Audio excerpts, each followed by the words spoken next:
have half an hour. I'm quite happy for the discussion to be completely derailed and go off somewhere interesting. We don't have to stick to the questions. And very much audience participation, stakeholders out there who have something they want to add to the discussion will be very, very welcome. Okay, so brief introductions. My name is Jonathan Stade. I'm Chief Executive of RAF Solutions Limited, which is an applied research and advanced breeding company based in the UK.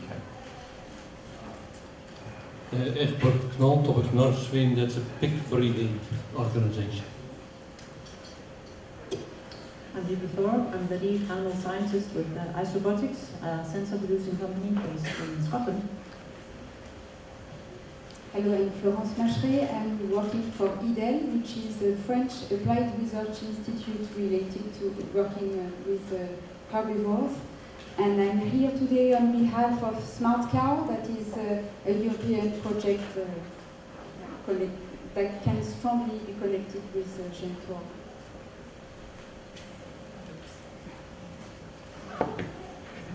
Okay, so let's throw a question out there and see what happens.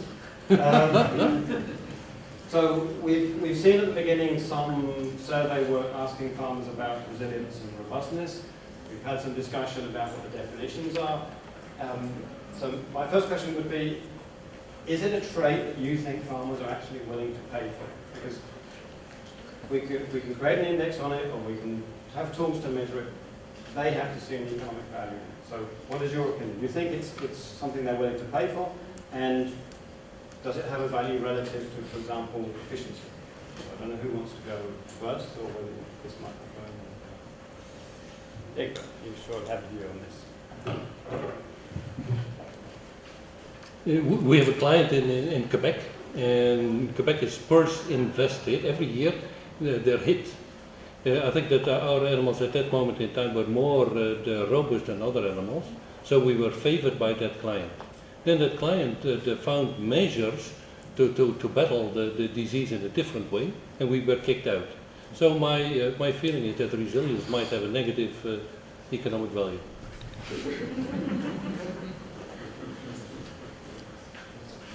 Yeah, it's stuck. So.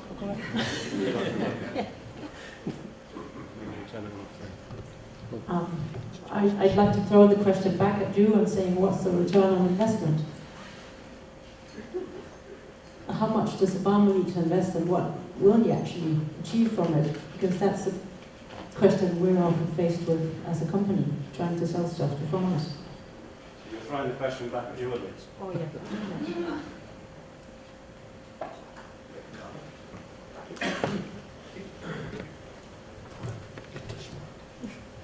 Maybe if I was to make a comment, I think the economic value changes depending on the environment. I mean, there was a couple of comments that were made there. You know, crossbreeding enthusiasts in Ireland, it's about robustness, and that's because they have an environment there which is very extensive. You know, very open to the challenges that we've had this spring, major challenges. So in those sorts of scenarios, I can see that certainly the economic value is going to be higher. And I suppose it's one of the questions that I would ask in the context of, for example, GenTORE or any of the projects. You know, we've talked about approaching this at the individual animal level, and that's correct in terms of trying to get a trait definition. But can we also approach it at the herd of the system level, so that we can actually categorize herds based on some sort of resilience parameters, you know, and because that's going to very much then influence the economic values. And the question that you've asked, you know, their preparedness to pay.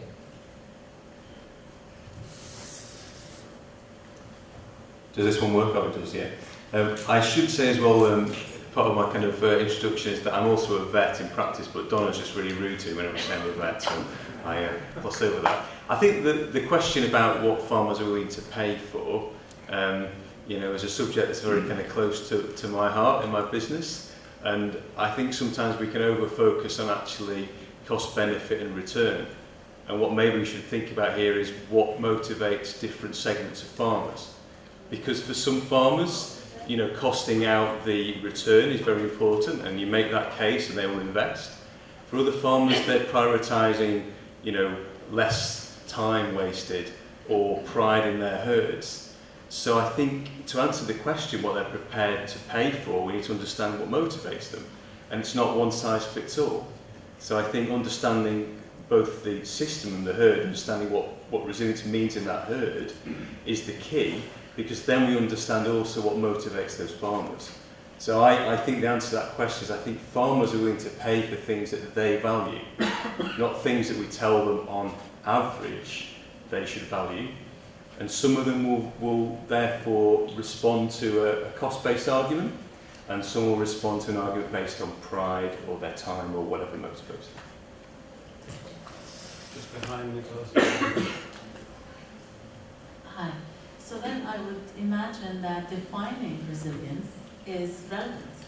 And this is what you've elaborated throughout the talks, I guess. So when you're analyzing resilience, it's going to be a big challenge to actually define it for developing world, for developed world, for large farmer, small farmer, transhumant farmer, etc.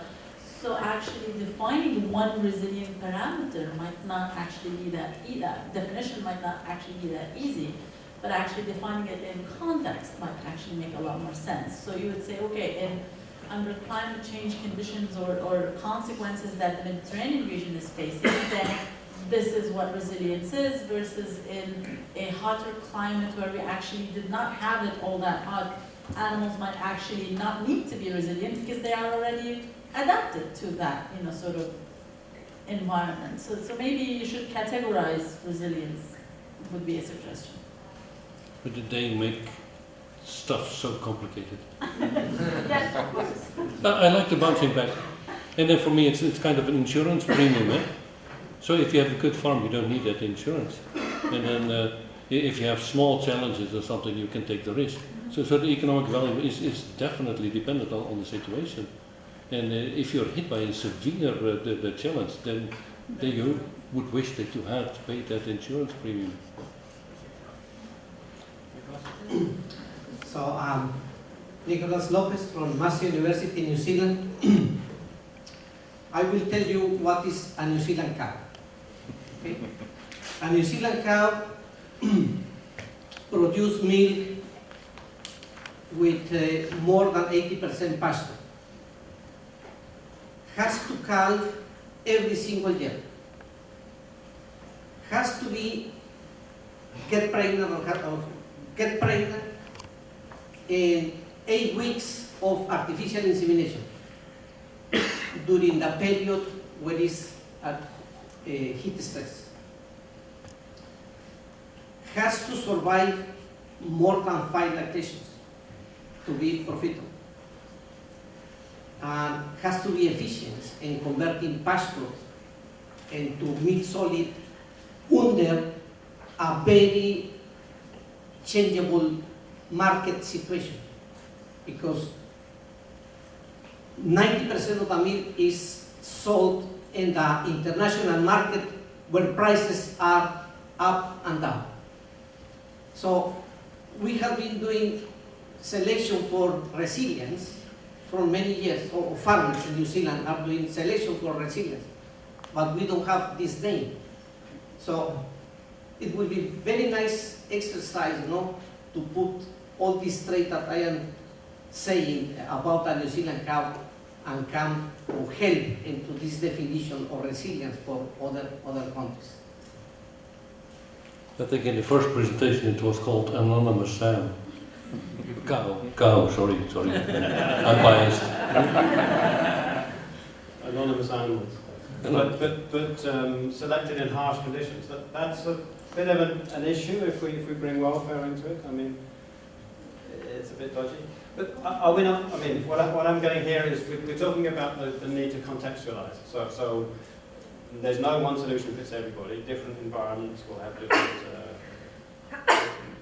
constraints. But that doesn't actually help us move forward if we want to identify more characteristics. I'm wondering, and I'm going to throw the question back at you again. If we have technology which is out there for monitoring health, and if we have technology which is out there for monitoring fertility, and it's making frequent measurements, can we use that technology at low cost to get out things like the variability in the signal that's coming to get an idea of this, how quickly they bounce back or how fast they drop off and so on and so forth. Can we actually get measures that contribute to our definition without actually putting in too much extra measuring technology? Yeah, I think without making this into a discussion of data platforms, I think yes, we can. It's a question of making the data that we produce on a daily basis available to the people that need it. And how do we do that? There's a lot of data produced by different technology companies, and I think a lot of knowledge sits in the humongous amount of data that's collected in there. And I think the answer lies therein, but how do we share that data in respect of who produces it and who actually owns the cows that the data came from? Okay. Anything to add? I love that cheek infrared temperature example. And then what's the meaning of it? There's so much data, and you can play around with it, and then you have to try to understand the biology. And you will be throwing more and more of that type of data to me. And then who is going to give an explanation? Or do we keep it anonymous? Huh? That is what I'm struggling with, really. I find it fascinating, the correlation, but troubling at the same time. Maybe just to add to that, I think the question and Vivi's answers are sort of very much coming to the idea again of the individual farm system, because if we've got that readily available data, as long as we can make it accessible, then it does give us the opportunity to demonstrate value to a particular farm or a particular farm system, rather than, again, we're working on large populations and things that can be very remote from value to that farmer. Precision technologies are a way to make things apparent and to make it obvious actually when we're demonstrating value. So I think the answer is yes. I think there are repeated measures are a way to make things very real for a farmer and their system. And Nick, you mentioned about contextual definition. So I guess ruminants are different to pigs. So the context of resilience is different. And of course, in kind of industrialised breeding, the breeding companies can put out to the market a limited number of genetic products, given the way the markets work. And the interesting thing is that Holsteins, high-yielding Holsteins, are milked in Canada at -30 degrees, and the same bloodlines are milked in Saudi Arabia at +40 degrees. So this idea that somehow or another animals can't be resilient across a wide range, I think is a bit of a misnomer, because the logical extension of that argument is that we would have 5,000 different bloodlines for the multitude of the environments that exist all over the place. I think maybe we're imagining that the environments are more different than they really are. I'm not sure about the environments, but I take the point. Is there anybody here who's worked along in the poultry genetics industry? Because there they have started to make selections which are different for different environments, as I understand it. But I know even less about that than I do about the rest, so unless there's anybody there to make a comment. Nick, I just wonder whether, this came from the talk earlier on, I think there's a risk that we do become constrained by the definitions, and I think maybe there's some common themes that come out here, which there's no doubt that resilience and robustness have, overlaps and interactions and common ground, but I think we've been discussing the idea of response to perturbation as being a consistent thing with resilience, and I think perhaps it's also about that ability to respond in the good environments too. I think just kind of going back to that context. But the fact that we're looking at these things in this individual farm and system environment is maybe the key. So rather than we maybe aren't going to be able to find a definition that will apply to every system every time. We have some principles and we have to look for those individual systems and the context they put on it. Mark? Nick said something, I forget what he said, but he said if you bring in animal welfare, it complicates everything, so I'm gonna go for that. We heard talk this morning from, in the plenary about chicken breeding and how consumers are, really interested in welfare, that's driving things maybe irrationally. I was wondering if this connection here with the fact you state these animals, are under stressful conditions but aren't stressed by them in some way. Does that address the animal welfare issues, and would consumers accept that? That Bessie's feeling the heat, but she doesn't really care. Is that part of resilience? And I'm not sure where I'm going with it, but you see, it's complicated. So you're saying is the animal that doesn't react but internalize it in a better position than the one that reacts well? Oh, I guess what consumers think so. That's a question for a vet, I think. Yeah. Oh, thank you. Yeah. Thank you, Nick. I knew I shouldn't have looked at that, but you're right, welfare does complicate everything. I think if we go back to definitions here, I think one of our biggest issues, we think we struggle for definitions, objective definitions of resilience and efficiency, but how do we really define welfare? How often are we really talking about health when actually, lack of objective measures of welfare is a challenge? If we look at definitions such as a good life, a life worth living might be the bottom line, but a cow that's having a good life in hot conditions, it maybe does cross over into that element of resilience. That's different for lots of contexts and lots of individuals. So I'm afraid I'm throwing the definitions bit back here, is that we're often not clear what we really mean by welfare. We lack objective measures of welfare in lots of conditions. Okay, I'm conscious of bringing it a little bit back to real world. We're now sort of creeping off into what are the definitions and what's in and what's out.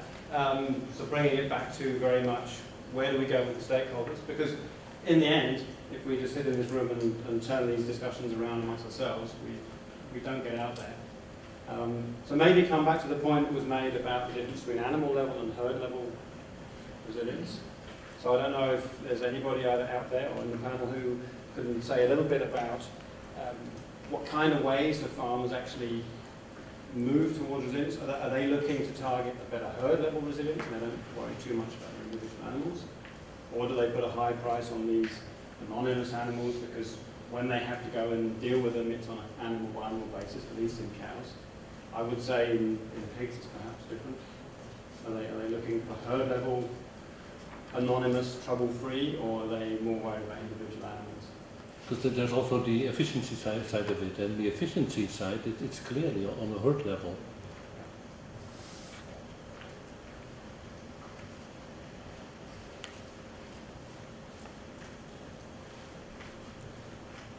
I'm actually wondering whether there is a super relevant question, because I think we're talking a lot about data, collecting data. Why should we not try to use all those data on all those different levels? Because you have the opportunity to integrate the knowledge you can obtain from the data on the different levels, and okay, you can say for that system and that farm or that animal, that's what we should do. But you are in a project consortium with a lot of different stakeholders, with a lot of different experiences. Why should you try to really discriminate between the different levels?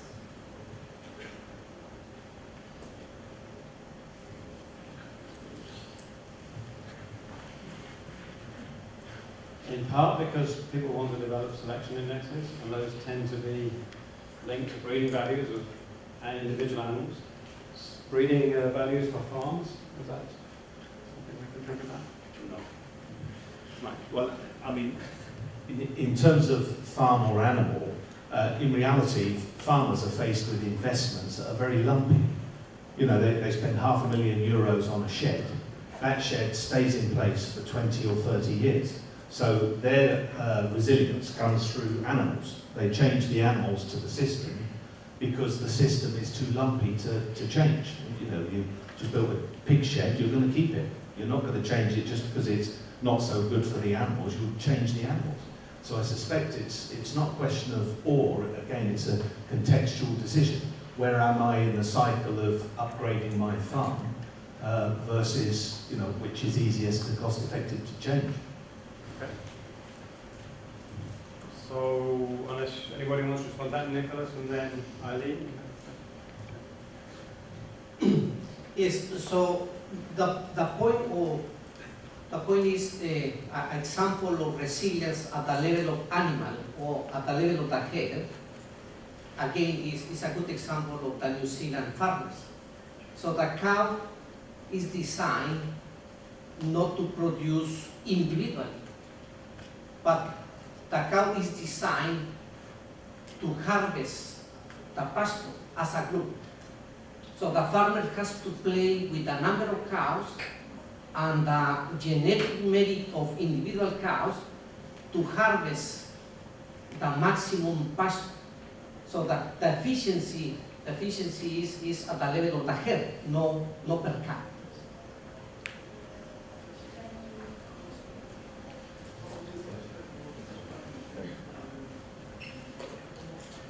After you. Come straight back to you. It's partly to pick up Mike's point as well, to bring those two things together, but I think maybe as a response to that, you know, which is the limiting factor? Yeah. So I mean, the farm business unit, you know, what's the limiting factor? You know, if they've got an incredible environment they've already invested, then actually, you know, it becomes maybe less important because actually the resilience and efficiency of the animals is less of a limiting factor because the environment's optimal. But as Mike says, at the end of that investment cycle, when you've got old buildings and overcrowding and things, then all of a sudden, you know, throughout the latter stages, that the resilience of animals in that limiting environment becomes really key. So I think our concern is what's going to, for me as a stakeholder comment, practically, what will keep my farmers in business? You know, what will allow them to meet the welfare and health and food quality requirements for them to sell their products? And what is the biggest return on investment at each stage? And throughout long periods of time, it will be in animals because of those lumpy investments in environment. But there are key, often once in a generation investments in the environment that allow a reset. But how often do our farmers actually really look hard at how well their animals are suited to the environment that they have? How often do they do that?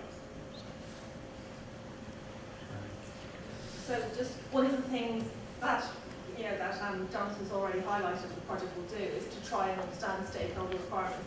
What's been coming up in the discussion for me, thinking that we're sort of tying it together with the back end of the project, is there's the resilience is about risk management or avoiding future risks or even immediate risk. And we were talking about, let's analyse the data that's happened this summer.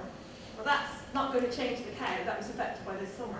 And that the cows you breed, or we're breeding cows, mightn't ever experience a summer like this again. So we've got to think, we need to figure out the managing the short-term risks, which can be potentially managed, versus medium-term, which we could consider breeding, versus a longer-term hard capital investment, and there's economic frameworks for doing that, in terms of actuarial appraisals of lifetime investments and people value. So there must be models that we can do this in both at an individual level, but also the value of having that longer term resilience and balancing the risk that individuals within that system are able to take over the population. It's there. It's going to be very hard sums though. We're going to do it.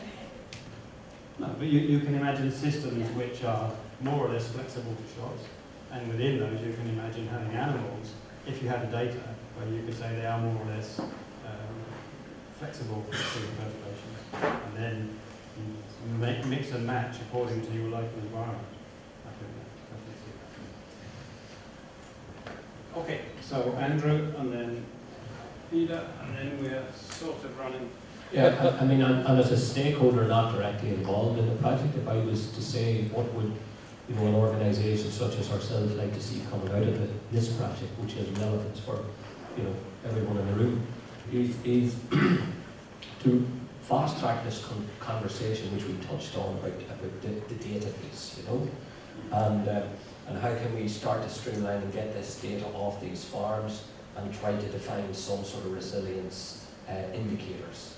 I accept completely Sine and Victor's point, which is, well, when you put it all back together again, is it not just a breeding index, it's the breeding goal? But I think this term resilient animals has captured people's imagination, and it's generating a lot of interest, so we can actually tick a lot of boxes on the back of this definition. And I think that's a big opportunity. So I would certainly like to see those data streams coming together, and then the facility for international, for organisations, then it's about having access to that data for routine genetic evaluations, ICAR interval, all of that sort of stuff. And that would be a very, very important outcome. Excellent, thank you. Peter.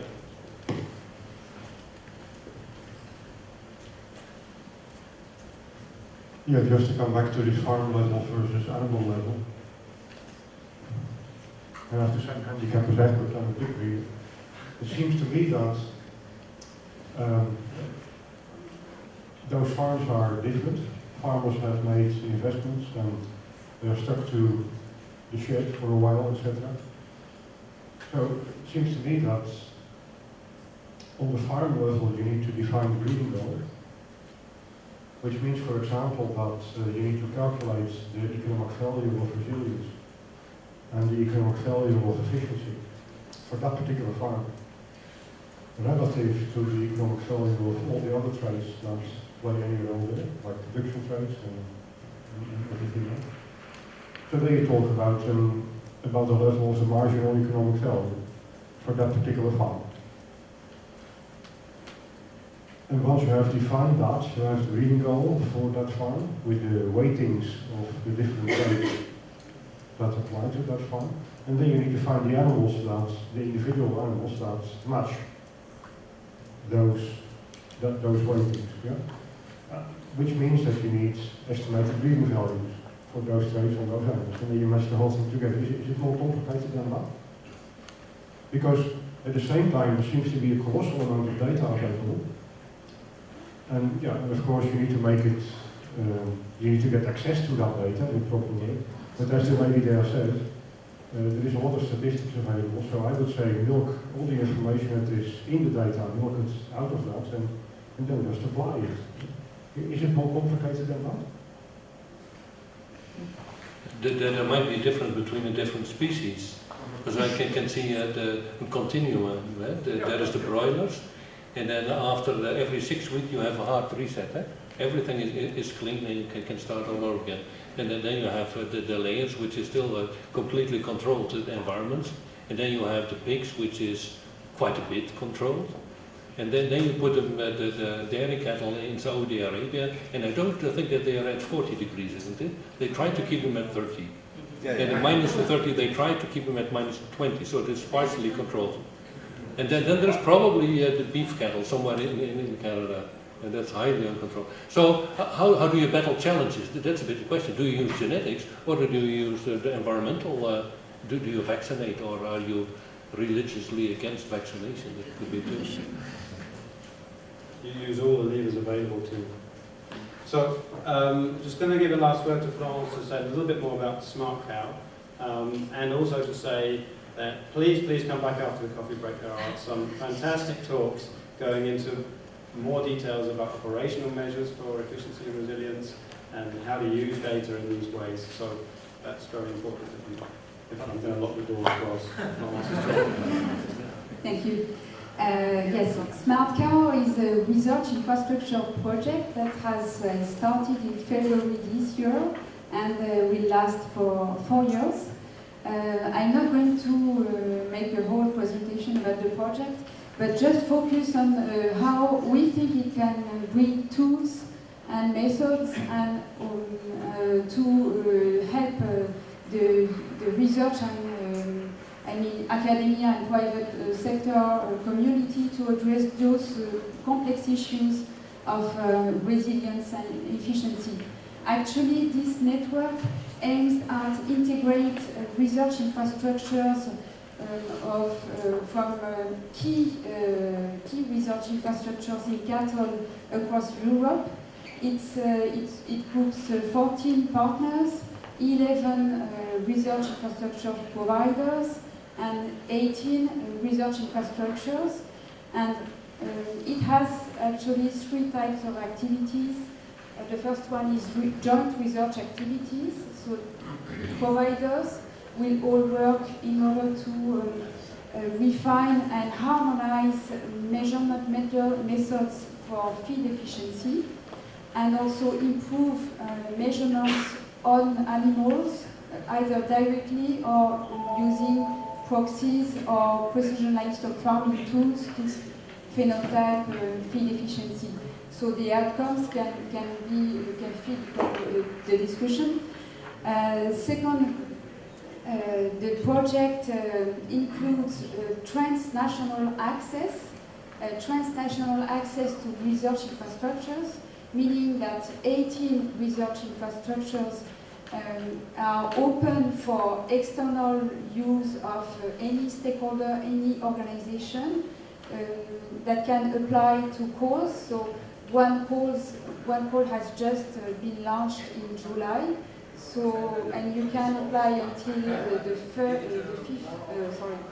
30th of September for the first phase, and the second phase is on the 30th of November. And it gives access to those infrastructures for anybody who wants to implement experiments in some of the infrastructures, and it's widely open to the issues you are dealing with about resilience and efficiency. So please, we have a booth here close to GenTORE booth, so you have access to more information. There is also a website that has just been launched where you can find the guidelines in order to prepare an application. And the third activity that can also fit the discussion is we organize trainings. Very often those are trainings that are either online or on the facilities of research infrastructures from the different partners, and some of them deal with feed efficiency. So, thank you. So welcome. So, big thank you to the panel, please, and to all the